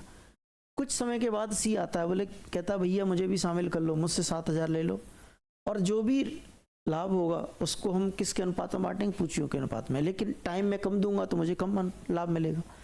तो भाई अगर ये शुरुआत से आते हैं तो इनके टाइम में 12 का गुणा होगा, ये 12 महीने के लिए रहा, और ये 5 महीने के बाद आया तो ये 7 ही महीने के लिए रहा। ऐसा होगा कि भाई 6 महीने, बी सवाल में ये बोल दे कि बी 6 महीने के बाद चला गया, तो बी के टाइम में 6 का ही मल्टीप्लाई करेंगे, क्योंकि 6 महीने तक ही पूंजी रखी इसने, तो इसको अनुपात जो लाभ मिलेगा वो 6 महीने के हिसाब से मिलेगा। अगर ये 7 महीने रहा तो इसको 7 महीने के हिसाब से मिलेगा, अगर ये साल भर रहा तो इसको साल भर के हिसाब से लाभ मिलेगा। कुछ ऐसे ही सवाल आपको यहाँ देखने को मिलेंगे। तो सवाल क्या कहता है मेरे भाई कि ए और बी क्रम से 5-6 के अनुपात में पूंजी निवेश करते हैं। ए और बी जो है वो 5-6 के अनुपात में पूंजी लगाते हैं। 6 महीने के बाद सी बी के बराबर पूंजी लगाता है। 6 महीने के बाद जो सी है वो किसके बराबर? बी के बराबर। सर बी ने 6 रुपये लगाया है तो सी भी 6 लगाता है। और कब लगाता है? 6 महीने के बाद, और व्यापार में शामिल हो जाता है। 1 साल के बाद कुल लाभ 98,000 का है, तो सी का लाभ बताएं। सर बिजनेस कितने समय तक चला? 1 साल तक, मतलब इसने 12 महीने तक पैसा लगाया, बी ने 12 महीने तक लगाया, और सी 6 महीने के बाद आया, यानी 6 महीने के लिए पैसा लगाया। 6 महीने के लिए पैसा लगाया तो हमने कहा इसको काट दो, 6 6 और 2, ठीक है। ये कितना बन गया? 10 12 और ये 6, हम 2 से और काट देंगे तो 5 6 और 3 का अनुपात आ गया। हमने कहा 5 6 11 11 3 14, टोटल जो लाभ है वो कितना आ गया? ये प्रॉफिट का ही रेशो आ गया ना, बार बार मुझे बताने की जरूरत तो नहीं पड़ेगी। प्रॉफिट का रेशो आ गया। टोटल प्रॉफिट अनुपात में कितना है? तो आपने कहा टोटल प्रॉफिट अनुपात में तो 14 है, लेकिन सवाल में तो सर ये प्रॉफिट 98,000 दिया हुआ है, 98,000, यानी इस 14 की वैल्यू कितनी है बेटा? 98,000। तो आपने कहा 14 का पहाड़ आता है, 14 7 98 होता है, एक की वैल्यू 7,000, 1 यूनिट की वैल्यू 7,000 आ गई। सी ने कितना लगाया? सॉरी सी का लाभ बताना है, तो सी का लाभ कितना? 3 यूनिट, तो 3 यूनिट का मान 7 कितना आ जाएगा? 21,000। 7 21 21,000, 21,000, ठीक है, 21,000। क्लियर हुई बात? आगे बढ़ेंगे अगले क्वेश्चन की ओर। नेक्स्ट क्वेश्चन पंजाब पीएससी ने पूछा है कि सर ए और बी ने क्रम से 16,000 और 12,000 रुपये का निवेश किया, और 3 महीनों के बाद इन्हें 5,000 रुपये निकाले, जबकि बी ने 5,000 रुपये अधिक निवेश किए, और 3 महीनों के बाद सी 21,000 रुपये के साथ पूंजी लेकर व्यापार में शामिल हो गया। तो एक वर्ष, यहाँ पे वर्ष होगा के बाद 26,400 के कुल लाभ में से बी और सी के हिस्से में बी का हिस्सा सी से कितना अधिक है। इस सवाल को हम करेंगे। इससे पहले मैं चाह रहा हूं कि एक सरल भाषा वाला सवाल इसी तरह का हमें मिल जाए, तो उसको पहले कर लेते हैं। अच्छा, इस सवाल को पहले करते हैं। थोड़ी सी इसकी भाषा सरल है और इसका डाटा सरल है। मेन तो डाटा सरल है। पहले अगर हम इजी डाटा का क्वेश्चन कर लेते हैं और वो हमें समझ में आ जाता है, तो फिर मुश्किल डाटा को हम डील कर लेंगे, ठीक है। तो मैं आपको इस क्वेश्चन से समझाने की कोशिश करता हूँ, ध्यान से समझिएगा। मैंने कहा 3 लोग हैं, पहले तो एक्स वाई थे। एक्स ने कितना पैसा लगाया? बोले 8,000, और बाय ने 10,000 रुपये का निवेश किया। बाय ने 10,000 रुपये लगाए। शुरुआत की दोनों लोगों ने शुरुआत की। एक्स ने 8,000, बाय ने 10,000 रुपये लगाए। 6 महीने के बाद जेड भी 6,000 के निवेश के साथ व्यापार में शामिल हो गया। 6 महीने के बाद जेड आया, कितने लेके? 6,000 रुपये। 6,000 रुपये लेके 6 महीने बाद आ गया। तो 3 वर्षों में, कितने वर्षों में, 3 वर्षों में 9660 का लाभ होता है, तो जेड का हिस्सा बताओ। सर बिजनेस कितने महीने तक चलता है, बोले 3 वर्षों तक, मतलब 36 महीनों तक। तो दोनों तो शुरुआत से आए थे, तो ये 36 महीने रहेंगे, और ये 6 महीने के बाद आया, मतलब ये 30 महीने तक बिजनेस किया है। 6 महीने के बाद आया, मतलब 30 महीने तक ही बिजनेस किया। तो पहले तो हम 3 0 3 0 3 0 को काट देंगे, फिर हमने क्या किया, 6 से और काटते हैं इसको, 6 पंजे 30, 6 छंके 36 और 6 छंके 36, ये हो गया। अभी 6 से 1 6 2 6 3 6 ये भी कट जाएंगे, तो फाइनली 8 10 और 5 का अनुपात आ गया। 8 10 और 5 का अनुपात यहाँ पे देखने को आपको मिला। तो ये जो 8 10 5 का अनुपात था, ये किस चीज का आ गया, बोले लाभों का अनुपात आ गया। सर टोटल लाभ तो 9660 है, हमने कहा 18 5 23 है, हमारे हिसाब से लाभ कितना है 23। एक्चुअल लाभ कितना दे रखा है 9660, 9660। मैंने कहा 23 से कम 23, 23 से काटा 23 दूनी 46, 46 दूनी 92, 23 चौके 92, 4 बचेगा 46, 23 दूनी 46, 420 बार कट गया, ये पूरा पूरा कितनी बार कट गया, 420 टाइम्स कट गया। अब अगर 1 यूनिट का मान 420 आ गया, तो उसने कहा जेड का लाभ बताओ, जेड का लाभ कितना है, बोले 5 यूनिट। तो 5 यूनिट का मान कितना हो जाएगा, बोले 0, 5 दूनी 10, 5 चौके 20 और 1 21। बी का लाभ कितना हो जाएगा सर, सॉरी जेड का लाभ कितना हो जाएगा 2100 रुपये। जेड का लाभ कितना हो जाएगा 2100 रुपये। ये सवाल पहले सवाल जैसा नहीं है यार, है ना, मैं देख रहा था कि वैसे ही सवाल मिले। चलिए अगर नहीं होगा तो हम वैसा ही सवाल उसी को करेंगे फिर, हाँ उसी को कर लेते हैं, कोई बात नहीं, एक ही सवाल हमारे पास है तो हम एक ही को कर लेते हैं। देखो भाई ध्यान से समझिएगा, सवाल थोड़ा सा लेंदी है, तो पहले तो पेज को थोड़ा छोटा कर लेते हैं करने के लिए। अच्छी, अब देखेंगे सवाल को ध्यान से। ए और बी ने क्रम से 16,000 और 12,000 रुपये निवेश किया। ए और बी ने, इसने 16,000 लगाए और इसने 12,000 रुपये लगाए, और 3 महीनों के बाद ए ने 5,000 रुपये निकाल लिए। इस बात का मतलब क्या है, इस बात को ध्यान से समझो। वो कह रहा है कि 3 महीनों के बाद ए ने 5,000 रुपये निकाले। इसका मतलब ये है मेरे भाई कि ये जो 16,000 रुपये ए के लगे हैं ना, ये 3 महीने तक चुपचाप लगे रहे। 3 महीने तक ए के 16,000 रुपये लगे रहे, फिर इसने 5,000 रुपये निकाल लिए। मैंने कहा आप एक बिजनेस कर रहे हो, उसमें आप 16,000 इन्वेस्ट करते हो, शेयर मार्केटिंग ही कर रहे हो, सब कुछ 16,000 इन्वेस्ट करते हो। 3 महीने तक आपका पैसा लगा रहा, आपने 3 महीने के बाद 5,000 निकाल लिए, तो आपकी पूंजी कितनी बची? तो आपने कहा सर 16 में से 5 निकल गया, मतलब 11 बचा। कितना बचा? 11,000। और ये वर्ष के अंत तक लगे रहेंगे, अगर मैं फिर नहीं निकालूंगा तो वर्ष के अंत तक लगे रहेंगे। तो मेरी पूंजी क्या, ये दोनों है, 3 महीने के लिए ये, बाकी समय के लिए पहले 3 महीने के लिए 16,000 और आगे के समय के लिए 11,000। आगे बोलता है जबकि बी ने 5,000 रुपये अधिक निवेश किए उसी समय। भाई बी ने भी 3 महीने तक 12,000 रुपये लगाए, बी ने भी 12,000 रुपये 3 महीने तक लगाए। जब इसने 5,000 निकाले, ए ने जब 5,000 निकाले, तब बी ने 5,000 रुपये और लगा दिए। तो मैंने कहा शेयर मार्केटिंग में आपके 12,000 रुपये लगे थे पहले से, 3 महीने बाद आप 5,000 और लगा देते हो, मतलब आपकी जो अब पूंजी है वो कितनी हो जाएगी? तो आपने कहा 12 5 17 हो जाएगी। कितनी हो जाएगी? 17,000 हो जाएगी। ये कितने समय के लिए रहेगी? तो बोले हम देख लेते हैं कि 1 वर्ष के बाद हिसाब हो रहा है, यानी ये अगले 9 महीने के लिए, ये भी अगले 9 महीने के लिए। आगे बोलता है कि 3 और महीनों के बाद, मतलब हम जो छेड़खानी कर रहे थे, ए और बी जो पैसा निकाल रहे थे, कब निकाल रहे थे? बोले 3 महीने के बाद। सी कहता है कि और 3 महीने बाद, मतलब इसके भी 3 महीने बाद सी आ जाता है, कितने रुपए लेकर? बोले 21,000 लेकर, 21,000 लेकर। तो ये तो 6 महीने के बाद आया ना भाई, पहले 3 महीने के बाद इन्होंने पैसा निकालना शुरू किया था, इसके भी 3 महीने बाद ये आया, मतलब ये 6 महीनों के लिए आया। सी कितने महीनों के लिए आया? 6 महीनों के लिए आया, और इनको कुल मिलाकर 26,400 का लाभ हुआ है। तो पूछा है कि बी का हिस्सा सी से कितना ज़्यादा है। तो सबसे पहले मैं इनको काटता हूँ। अब देखिए, या तो हम पहले दोनों का गुणा करें, इन दोनों को जोड़ना है तो गुणा करें, पहले गुणा करें बड़ी बड़ी संख्याओं का, फिर जोड़ें, फिर काटें। दूसरा तरीका ये है कि जब भी आप गुणा करोगे तो ये 3 जीरो कॉमन है, इसमें इसमें इसमें इसमें और इसमें, ये 3 जीरो कॉमन है। बोले यहाँ की सारी जीरो काटनी, यहाँ की सारी काटनी, यहाँ पे तो 2 जगह है ही नहीं भाई, इनका गुणा करोगे तो 3 जीरो आएगा फालतू। जैसे 12 3 36, 17 × 9, इसके बाद 3 जीरो कॉमन है, वो 3 जीरो ही आएंगे एक्स्ट्रा, तो वही हमने काटी हैं। अब गुणा करने के लिए हमारे पास 16 गुणा 3 बचा, यानी कि 48 प्लस 11 9 99 यानी 99। इधर 12 3 36 प्लस 17 9 153 और यहाँ क्या बचा 21 छंके 21 पंजे 105 21 छंके 126 ये बच गया। ठीक है, अब हमने कहा इनको जोड़ते हैं तो ये 147 आ जाएगा और इसको जोड़ेंगे तो ये 6 3 9 और 5 3 8 और 1 9 और ये 126 आ गया, 126 आ गया। मैंने कहा भाई ये मुझे 21 का मल्टीपल दिख रहा है, इसमें तो 21 का गुणा की ही है, तो ये तो 6 बार कटेगा और ये 7 बार कटेगा, ये और कट जाए तो बात बन जाएगी यार। ये 21 दाम 210 होता है, 210 में से अगर 21 घटाओ तो ये 9 बार कटेगा यार पूरा का पूरा।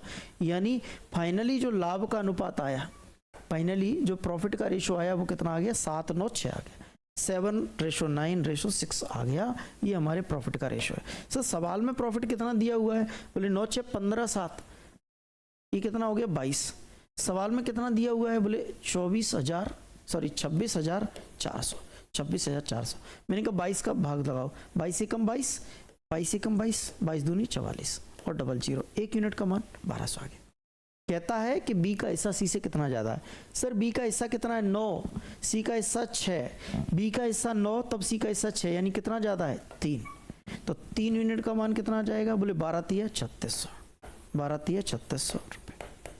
तो बी का हिस्सा सी से कितने रुपए ज्यादा है मेरे भाई, बी का हिस्सा सी से कितने रुपए ज्यादा है, तो आप बोलेंगे 3600, 3600। पार्टनरशिप का ये सबसे टफेस्ट क्वेश्चन है, इससे मुश्किल सवाल नहीं बनते हैं। एक और टाइप और देखने को मिलेगा जिसमें सैलरी ली जाती है, वो थोड़ा सा मुश्किल लगता है। बाकी जो बेसिक सवाल होते हैं उनमें ये सबसे टफ सवाल है, इससे मुश्किल सवाल नहीं बनते हैं। और अगर ये सवाल समझ में आ गया तो ये मान लो आपको पूरी पार्टनरशिप ही समझ में आ गई है। ज़्यादा सवाल मैंने नहीं लिए, मैं आपको टेस्ट में दूंगा, तो आप खुद टेस्ट अटेम्प्ट करना और उनको हल करने की कोशिश करना, ठीक है। तो अगले सवाल की ओर बढ़ते हैं। नेक्स्ट क्वेश्चन क्या है दोस्त, अगला सवाल है कि एक साझे के व्यापार में बिक्की कुल पूंजी का 1/6 भाग 1/6 समय के लिए निवेश करता है, रोहन कुल पूंजी का 1/3 भाग 1/3 समय के लिए लगाता है, जबकि जयंत शेष पूंजी पूरे समय के लिए लगाता है। तो 6,900 के कुल लाभ में से रोहन का हिस्सा बताइए, रोहन का हिस्सा बताइए। वो पहली कंडीशन में बोलता है 1/6 पूंजी, ये पूंजी है, और एक पूंजी कितनी है 1/3। तो मैंने कहा यार 1/6 1/3 किसका निकाले, या तो एक का निकालो, फ्रैक्शन में लिखो, फ्रैक्शन में नहीं लिखना। तो क्या मैं ऐसे बोल सकता हूं कि 1/6 और 1/3 का एलसीएम लें हम, तो कितना आ जाएगा 18 आ जाएगा। 18 का 1/6 कर सकते हो, आपने कहा बिल्कुल। 18 का 1/6, 18 का अगर मैं 1/6 निकालने को बोलूँ 1/3 निकालने को बोलूँ तो आप निकाल लोगे। बोले 1/6 तो 3 होता है, 1/3 निकालेंगे तो 6 होता है।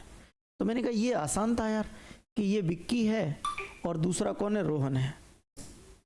ये रोहन है, विक्की ने 3 रुपए लगाए, 1/6 मतलब 3 रुपए लगाए, रोहन ने 6 रुपए लगाए। आपने कहा कैसे भाई, 18 अगर टोटल पूंजी है, मेरी टोटल पूंजी कितनी मान ली मैंने 18, 18 में से 1/6 पहले व्यक्ति ने लगाई जो कि विक्की है, तो 1/6 निकालेंगे तो 3, रोहन ने कितना लगाया 1/3 भाग, तो वो कितना आ गया 6 आ गया। और तीसरा कौन है, जयंत। तो जयंत ने कितना पैसा लगाया होगा, आपने कहा 18 में से 9 इन्होंने लगा दी, 6 3 9, तो जयंत ने 9 रुपये लगाए होंगे बचे हुए, जयंत ने 9 रुपये लगाए होंगे। अब समय की बात करें तो समय भी ऐसा ही है 1/6, 1/3, इसका भी एलसीएम लोगे तो कितना आएगा 18 आएगा।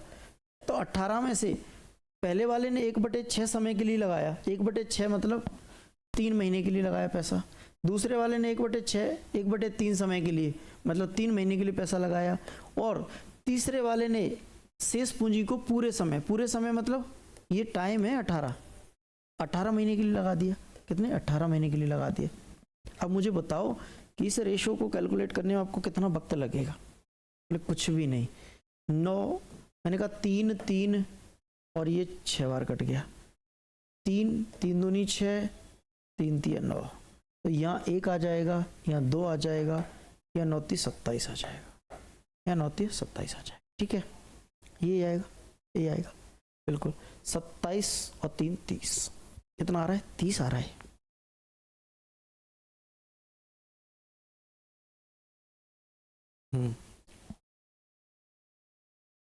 सम करते हैं तो क्या आएगा भैया 3 और 27 30, ये 30 का मान सवाल में कितना दे रखा है, 6900। तो एक का मान कितना आ जाएगा, 0 से 0 कट जाएगा, ये 230 आ जाएगा। एक का मान 230 आ गया। रोहित का हिस्सा पूछा, रोहन का हिस्सा कितना है, 2 यूनिट। तो 2 यूनिट का मान क्या 640 हो जाएगा, यानी रोहन को लाभ का हिस्सा कितना मिलेगा। कुछ गड़बड़ कर दिया है, 640 ऑप्शन में नहीं है। 1/6 भाग 1/6 समय के लिए, रोहन 1/3 भाग 1/3 समय के लिए। अच्छा जी, अरे भाई साहब बहुत बड़ी गड़बड़ कर गए हम तो। टाइम का मल्टीप्लाई अलग कर दिया, यहाँ पे भी तो 6 का ही मल्टीप्लाई होता है यार भाई साहब, यहाँ 6 का गुणा होता। ये 1/6 भाग 1/6 समय के लिए, 1/3 भाग 1/3 समय के लिए, ये 9 शेष धनराशि मतलब 9 रुपये पूरे समय के लिए यानी 18 के लिए लगाता है। अब काटना होगा भाई, ये 3 से ये 2 बार, ये 3 बार, एक और 3 से ये 2 बार और ये 3 बार। तो यहाँ से 1 अनुपात आएगा, यहाँ से 4 आएगा, यहाँ से 18 आएगा, ये रेशो आएगा। तो 5 और 18 कितना हो जाएगा, 23 हो जाएगा। इस 23 की वैल्यू सवाल में 6900 दे रखी है। तो 1 यूनिट का मान कितना आ जाएगा, बोले 23 का पहाड़ा 3 बार पढ़िए, 23 दिया 69, 1 यूनिट का मान 300 आ गया। उसने कहा रोहन को कितना मिलेगा, तो 4 यूनिट। तो 4 यूनिट का मान बेटा कितना आ जाएगा, 1200 रुपये आ जाएगा। सॉरी भाई, उसको ठीक कर लीजिएगा, माफ़ी चाहूँगा, डाटा गलत लिखा गया। ठीक है जी, कर पाओगे। बाकी एलसीएम लेके मैंने उधर लिखा है, एलसीएम नहीं भी लोगे तो चलेगा। आप ऐसा मान लेना कि 1 रुपये है, 1 रुपये में से 1/3 लगाता, 1/6 लगाता, जो बचेगा उसको जयंत लगाएगा। ऐसे टाइम को लिख लेना। तो ऐसे भी कर सकते हो और वैसे भी कर सकते हो, कोई दिक्कत वाली बात नहीं है। आखिरी टाइप बचता है सैलरी वाले सवाल, सैलरी वाले क्वेश्चन। मतलब क्या होता है इसमें कि जैसे 2 लोग हैं ए और बी, ए और बी ने कुछ पैसा लगाया 4-5 के अनुपात में। इनको जो प्रॉफिट हो रहा है, मैं एक एग्जांपल बता रहा हूँ, 9,000 रुपये 9,500 का हो रहा है, 9,500 का हो रहा है। तो ये कहता है ए कि सर मैं पढ़ा लिखा आदमी हूँ, मैं बिजनेस को मैनेज करता हूँ। बी कहता भैया मैं तो हूँ अनपढ़, मेरे पास है कुछ पूंजी, आप उस पूंजी को ले जाओ, पैसे को ले जाओ, लगा दो, मुझे काम करना नहीं आता। ए ने कहा कोई बात नहीं भाई, मैं करूँगा काम, मैं अगर काम करूँगा तो बदले में पैसा लूँगा। बोले कैसा पैसा, बोले सैलरी लूँगा। तो बोले टोटल लाभ होगा तो उसमें से सैलरी ले लेना। ए ने कहा सैलरी लूँगा, तो ए ने कहा मैं 1500 रुपये सैलरी लूँगा। मैंने कहा ठीक है भाई। बी ने बोला कि ठीक है मैं तो अनपढ़ आदमी हूँ, ले लो सैलरी, मुझे तो मेरी पूंजी के हिसाब से पैसा दे देना। तो मैंने कहा पहले क्या जाएगा, बोले सैलरी जाएगी। पहले जब हमने इसमें से सैलरी दे दी तो 8,000 रुपये हमारे पास बचे। ये 8,000 रुपये बचे वो इस अनुपात में बटेंगे भाई, ए और बी को। ठीक है, तो यहाँ पे कई बार ऐसा पूछा जाता है कि ए का कुल लाभ बताओ, तो ए का हिस्से में जो लाभ आएगा वो प्लस सैलरी, दोनों चीजें जुड़कर कुल लाभ होता है। ठीक है, तो ऐसे कई क्वेश्चन मिलेंगे जिसमें कई बार बोला जाएगा कि सैलरी दे दी, कई बार बोलते हैं दान दे दिया, कई बार बोलते हैं कि जो भी लाभ हुआ उसमें से 10% ब्याज चुका दिया। तो इस तरह के जो भी सवाल आएंगे सब में क्या करना पड़ेगा, लाभ तब बांटते हैं जब सारे खर्चे निकल जाए। जैसे किसी क्वेश्चन में बोल दे कि एक ऑफिस में एक बिजनेस चलता है, ऑफिस का खर्चा है 5,000 रुपये और 20,000 रुपये का प्रॉफिट हुआ है, 10,000 रुपये सैलरी दे देते हैं, तो 15,000 रुपये तो चले गए, तो बटेंगे कितने, 5,000 रुपये। पहले 15,000 को निकाल दिया जाएगा। ठीक है, अब वो किस प्रकार से बांटेंगे सवाल में दिया होगा। जैसे पहले सवाल को पढ़ते हैं। पहला क्वेश्चन है कि ए और बी क्रम से 40,000 50,000 रुपये लगाकर एक व्यापार की शुरुआत करते हैं। ए ने देख रेख के लिए कुल लाभ का 10%, ए को देख रेख के लिए कुल लाभ का 10% दिया जाता है। शेष लाभ को भी अपनी पूंजी के अनुपात में बांट लेते हैं। यदि कुल लाभ 80,000 का हो तो ए को कुल कितनी राशि मिलेगी। देखो प्रॉफिट कितने का है, तो आपने कहा 80,000 का, 80,000 का, और ए इसका 10% लेता है, ए इसका 10% लेता है, तो आपने कहा 10% अलग करो पहले, 2 जीरो से 2 जीरो कट गया, ये कितना आ गया 8,000। ये 8,000 किसको मिलेगा, बोले ए को मिलेगा। ये ए की क्या है, सैलरी है, देख रेख करने की सैलरी है 8,000 रुपये। ठीक है, तो इसका मतलब प्रॉफिट कितना बच गया, बोले 8,000 अगर कम कर दो तो प्रॉफिट तो 72,000 रह गया। जो बांटने वाला प्रॉफिट है वो कितना रह गया, बोले 72,000। अब हम आते हैं क्वेश्चन पर। बोले सर ए ने पूंजी कितनी लगाई, ए ने पूंजी कितनी लगाई, 40,000। बी ने पूंजी कितनी लगाई, 50,000। इसमें टाइम दिया नहीं है, मतलब बराबर ही मान के चलना। ठीक है, अब मैंने कहा अगर पूंजी इन्होंने बराबर लगाई है तो हम 4 जीरो से 4 जीरो काट देंगे, हम बोल देंगे 4:5 में प्रॉफिट बटेगा, 4:5 में प्रॉफिट बटेगा। तो आपने कहा 4 और 5 कितने होते हैं, मैंने कहा 9। इस 9 का मान ये क्या आ गया, प्रॉफिट का रेशो आ गया कि नहीं। बोले 9 की वैल्यू तो सवाल में 72,000 है, तो 1 यूनिट का मान, बोले 9×72 8,000। 9 यूनिट का मान कितना आ गया, 8,000। पूछ रहा है कि ए का कुल लाभ कितना होगा या ए को कुल कितनी धनराशि मिलेगी। तो हमने कहा ए को सर कुल धनराशि कितनी मिलनी है, 4 यूनिट के बराबर। तो बोले 4 यूनिट का मान कितना आ गया, 32,000। 32,000 तो इसको लाभ के रूप में मिलना है, प्लस 8,000 इसको सैलरी मिल चुकी है पहले से 8,000। तो ये कुल मिला के कितना हो जाएगा, बोले 40 के हो जाएगा। कितना हो जाएगा, 40 के या 40,000। तो ए को जो कुल मिला के पैसा मिलेगा वो कितना होगा मेरे दोस्त, वो 40,000 होगा कि नहीं। वो पैसा कितना होगा भाई, 40,000 होगा। ठीक है, आगे बढ़ेंगे अगले क्वेश्चन की ओर। अगला क्वेश्चन है कि ए बी सी तीनों मिलकर एक व्यापार 10,000, 15,000 और 30,000 रुपये का निवेश कर शुरुआत करते हैं। 4 साल के बाद वे लोग कुल लाभ का 60% उसी व्यापार में निवेश करते हैं तथा शेष लाभ को अपने निवेश के अनुसार बांट लेते हैं। यदि कुल लाभ की राशि 1,10,000 हो तो सी का हिस्सा क्या होगा। ठीक है, ए बी सी 3 लोग हैं, ये 10,000 लगाता है। देखो मैंने कहा 3 0 3 0 3 0 नहीं भी लिखूंगा तो काम चलेगा। ये 10, ये 15 और ये 30। और कुछ कटेगा क्या, बोले नहीं कटेगा, इससे ज़्यादा नहीं कटेगा। इनका जो टोटल लाभ था वो कितना था, 1,10,000। इसमें से 60% तो बाद में निवेश करना है। जितना भी लाभ हुआ 4 सालों के बाद, इसमें से इन्होंने क्या किया, 60% पैसा लिया और पूंजी में जोड़ दिया, यानी इन्वेस्ट कर दिया। 60% जब इन्वेस्ट कर दिया तो प्रॉफिट कितने का बच गया। देखो भाई टोटल प्रॉफिट कितने का था, तो आपने कहा 1,10,000 का। 1,10,000 में से वो ये कह रहा है कि 4 सालों के बाद जो भी प्रॉफिट हुआ 1,10,000 का, इसमें से 60% पैसा तो हम डायरेक्ट पूंजी में इन्वेस्ट कर रहे हैं, हम इन्वेस्ट कर रहे हैं, फिर से पूंजी लगा रहे हैं, तो वो सबकी इकट्ठी पूंजी जाएगी। लेकिन 40% पैसे को क्या करते हैं, प्रॉफिट के रूप में बांट रहे हैं। तो ये 1,10,000 का 40% कितना होगा, ये देखते हैं। 40/100, 1 0 से 1 0, 1 0 से 1 0 खत्म। तो यहाँ क्या आ जाएगा, बोले 4 का गुणा करोगे तो ये 44,000 आ जाएगा। कितना आ जाएगा मेरे दोस्त, 44,000 रुपये। ये लाभ के रूप में बांटेंगे, 44,000 रुपये को लाभ के रूप में बांटेंगे। मैंने कहा इनका टोटल करो 25, 25 और 30, 55। इस 55 यूनिट की वैल्यू सवाल में कितनी दे रखी है, 44,000। 11 से काटो, बोले 11 पंजे 55, 11 चौके 44, 4,000। 1 यूनिट का मान 800, 1 यूनिट का मान 800 आ गया। तो उसने कहा है सी का हिस्सा बताओ भैया, सी का हिस्सा कितना, 30 यूनिट। तो 8 दिया 24 और उसके आगे 3 0, 2 ये और 1 ये, कितने आ जाएंगे, 3 0, यानी कि 24,000 ऑप्शन ए। 24,000 option A. क्या बात को समझ पा रहे हैं, कोई दिक्कत है, कोई परेशानी नहीं है तो आगे बढ़ेंगे अगले क्वेश्चन की ओर, अगले सवाल की ओर। अगला सवाल देखो, और प्यारा सवाल है ये, पूछा तो एसएससी एमटीएस में गया है लेकिन बहुत बढ़िया सवाल है। मयूर और अहम 2:3 के अनुपात में निवेश करते हैं। ये मयूर है और ये अहम है, ये 2:3 में पैसा लगाते हैं। कुल लाभ का 10% दान में जाता है। कुल लाभ का क्या बोला जा रहा है कि 10% जो पैसा है वो तो दान में चला जाता है। 10% पैसा दान में चला जाता है सर, ठीक है। यदि अहम का हिस्सा कितना है सर, अहम का हिस्सा है 4,860।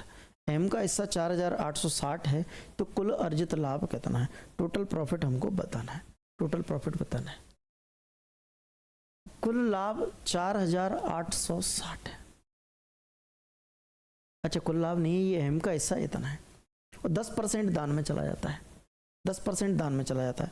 सर दान कब देते होंगे, देखिए बात को समझना। मैंने कहा कि सपोज किसी कंपनी को 50,000 का प्रॉफिट हो रहा है, ये हो प्रॉफिट में से उसने कहा कि सर मैं सैलरी देता हूँ किसी को, तो सैलरी माइनस करेंगे पहले।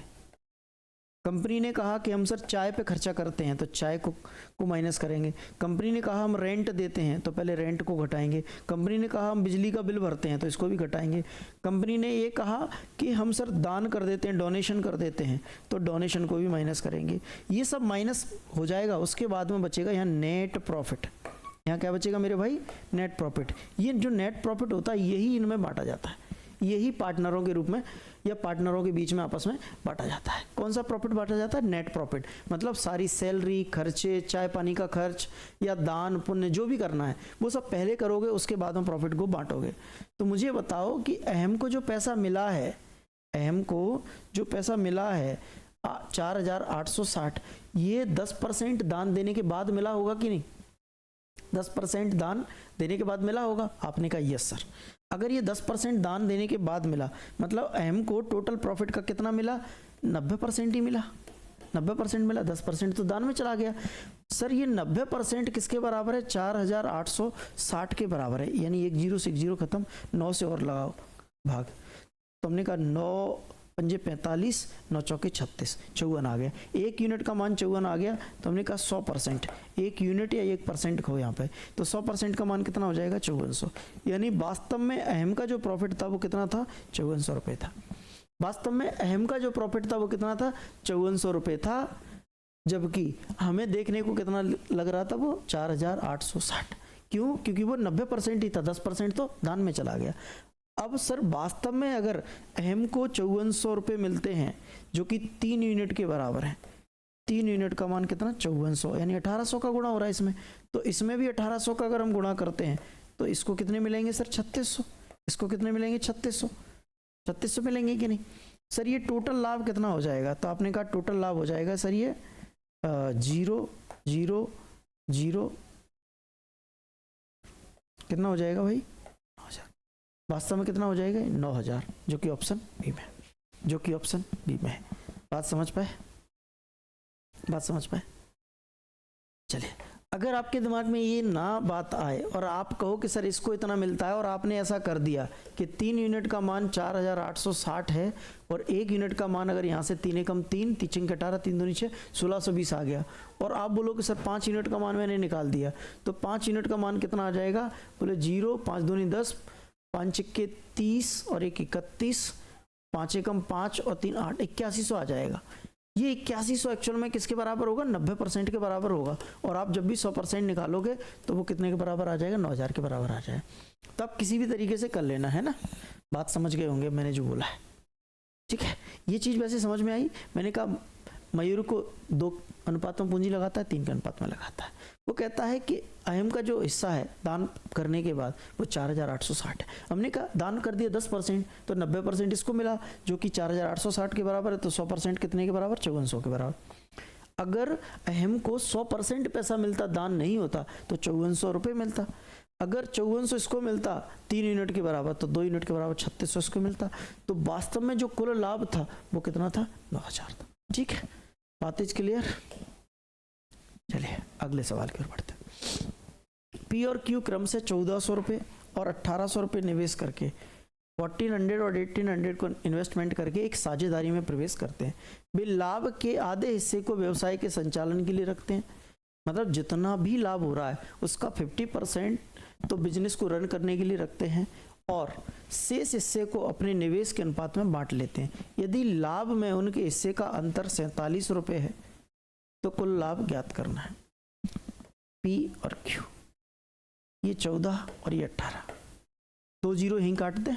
मैंने कहा 2 से और काटो यार, अभी 7 और 9 आएगा। कितना आएगा? 7 9 आएगा।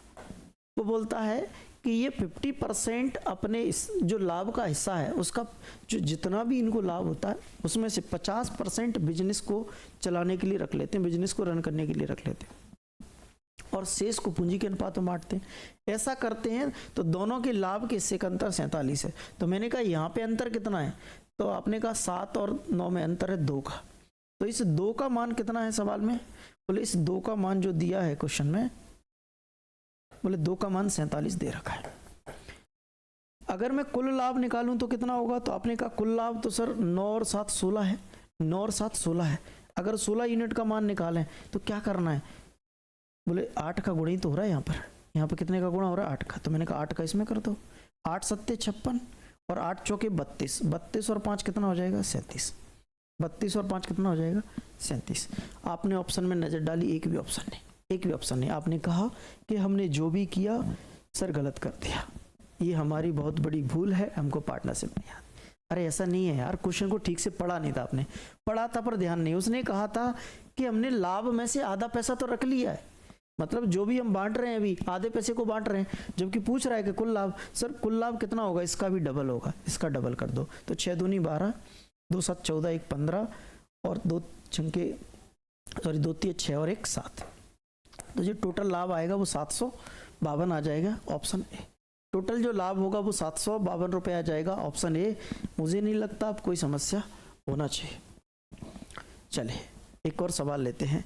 एक व्यवसायी 1960, 1965, 1970 वर्ष के प्रत्येक अंत में, 3 अलग अलग वर्ष लिए 1960, 65, 70, प्रत्येक वर्ष के अंत में 5000 रुपये का निवेश करता है। सकल धनराशि, जो भी अमाउंट, सकल धनराशि मतलब जो एक्चुअल अमाउंट हमने लगाया वो प्रत्येक 5 वर्ष में दुगनी हो जाती है। यदि वो अपना व्यवसाय 5000 रुपये से 1960 में शुरू करे तो 1980 में वो पैसा कितना हो जाएगा, 1980 में पैसा कितना हो जाएगा। देखिए ध्यान से समझते हैं। सवाल में बोला गया है कि 1960 में बिजनेस को शुरू करता है और कितनी पूंजी लगाता है, 5000। कितनी पूंजी लगाता है, 5000। फिर हर 5 वर्ष में फिर बात आएगी 1965 की। 1965 में ये पैसा हो गया डबल, डबल हो गया मतलब कितना बन गया, 10,000। 10,000 पर ये क्या करता है, 1965 में ही 5000 और लगा देता है, 5000 और लगा देता है। तो कुल मिला के ये पैसा कितना हो गया, आपने कहा 15,000 हो गया। ये पैसा कितना हो गया, 15,000। ये 15,000 हो गया। अब 1965 के बाद 70 आएगा, हर 5 साल के बाद हमें कैलकुलेशन देखनी है। 70 आएगा तो पहले तो क्या होता है, ये पैसा डबल होता 5 साल में, तो हमने 2 का गुणा किया तो ये पैसा कितना बन गया, तो आपने कहा 15 दूनी 30 बन गया, 30,000। लेकिन ये साथ में 5,000 रुपये और लगा देता है। 1970 में 5,000 लगा भी देता है, 1970 में 5,000 और लगाया तो ये पैसा कितना बन गया, 35,000। कितना बन गया मेरे दोस्त, 35,000। 35,000 ये बन गया। अब बात करेंगे 70 के बाद 1975 की, 1975 की, क्योंकि 1960, 65 और 70 तीनों वर्ष पैसा लगाता है। तो हमने 1960 में लगाया 5,000, 1965 में लगाया 5,000, 1970 में लगाया 5,000, पैसा तो 3 साल लगा दिया। लेकिन 1975 में क्या होगा, इसका डबल हो जाएगा। तो इसका डबल हो जाएगा तो कितना बन जाएगा, 70,000। कितना बन जाएगा भाई, 70,000। लेकिन वो तो कहता है कि 1960 से 1980 में कितने हो जाएंगे वो पैसे, 1980 में कितने हो जाएंगे। तो मैंने कहा 1975 के बाद बारी है 1980 की। 1980 में क्या होगा, ये पैसा डबल होगा। डबल होगा तो 1,40,000 बन जाएगा कि नहीं, 1,40,000 बन जाएगा कि नहीं, यानी कि ऑप्शन है। 1,40,000 हो जाएगा पैसा। क्लियर है, आसान था सवाल। ठीक है भाई, कोई समस्या, कोई दिक्कत नहीं। एक और सवाल लेते हैं। 4 व्यक्ति ABCD अपनी 1 लाख रुपए की पुरस्कार राशि को आपस में इस प्रकार बांटते हैं कि A के हिस्से का 4 गुना, A के हिस्से का 4 गुना, B के हिस्से का 3 गुना, B के हिस्से का 3 गुना, C के हिस्से का 2 गुना, C के हिस्से का 2 गुना तथा D का हिस्सा आपस में बराबर है। सभी आपस में बराबर है, सभी आपस में बराबर। मैंने आपको रेशो पढ़ाया तब ये बात सिखाई थी कि जब 3 या 3 से ज़्यादा रेशो आपस में बराबर हो तो आप क्या करें, जो भी नंबर इनके साथ लेके उनका गुणा कर लेना। जैसे यहाँ पे कुछ नहीं लिखा, मतलब 1 होगा यहाँ, तो 4 और 3, 4 3 2 1, इनका एलसीएम लो। तो आपने कहा इनका जो एलसीएम आएगा वो 12 आएगा। कितना आएगा, 12। तो सब में 12, सबके बटे में 12 लिख दो, सबके बटे में 12 लिख दो, सबके बटे में 12, इसके बटे में भी 12। अब आपको क्या करना था, आपको ये करना है कि ये ऊपर 4 है, इससे काटोगे, 4 से भाग लगाओगे 12 में तो जो नीचे मान आएगा वो A का मान है। 3 से भाग लगाओगे तो ये B का मान आ जाएगा, 2 से लगाओगे तो ये C का मान आ जाएगा, 1 से लगाओगे तो ये D का मान आ जाएगा। यानी ABCD का जो रेशो आया वो 3 4 6 12 के अनुपात में आ गया। राशि कितनी है, 1 लाख। इस रेशो की मैं बात करूं तो ये रेशो का टोटल कितना हो रहा है, तो आपने बोला 12 6 18, 4 4 22 और 3 25। इस 25 की वैल्यू सवाल में 1 लाख दे रखी है। कितनी, 1 लाख। तो 1 यूनिट का मान 25 चौके 100, 4,000। 1 यूनिट का मान कितना है, 4,000। 1 यूनिट का मान 4,000 आया तो उसने पूछा A और D की पुरस्कार राशियों का योग।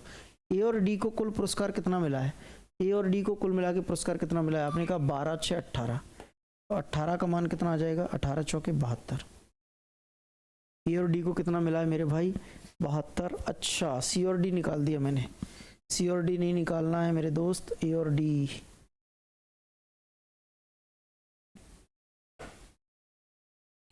12 3 15, तो 15 का मान कितना आ जाएगा, 60,000। कितना आ जाएगा भाई 60,000। 60,000 किस ऑप्शन में है, डी में। 60,000 ऑप्शन डी। क्लियर हुआ, कोई दिक्कत परेशानी नहीं है। चलिए, तो इस टॉपिक को हमने लगभग 25 कितने क्वेश्चन कराए, 26 क्वेश्चन के साथ में कंप्लीट कर लिया। एक आपको मैं 20 क्वेश्चन का टेस्ट दूंगा इसके अंदर, तो टेस्ट आपको अटेम्प्ट करना है। अगर कोई क्वेश्चन नहीं बने तो हमने एक टेलीग्राम ग्रुप बना रखा है, तो वहाँ पर आप जो भी आपकी क्वेरी हो आप डाल दीजिएगा, फोटो खींच के भेज दीजिएगा, मैं क्वेरी को सॉल्व करने की कोशिश करूँगा, ठीक है। और हर टेस्ट की आपको एक पहले क्वेश्चन सीट मिलेगी, जो भी टॉपिक कंप्लीट हो जाता है हर टॉपिक की, और उसके बाद में एक टेस्ट मिलेगा। तो हमको सीट भी एक बार लगानी है और फिर टेस्ट भी अटेम्प्ट करना, ठीक है। चलिए, तो आज के लिए इतना ही, मिलेंगे अगली क्लास में, तब तक के लिए टेक केयर, बाय बाय, धन्यवाद, जय हिंद, जय भारत, सभी को मेरा नमस्कार।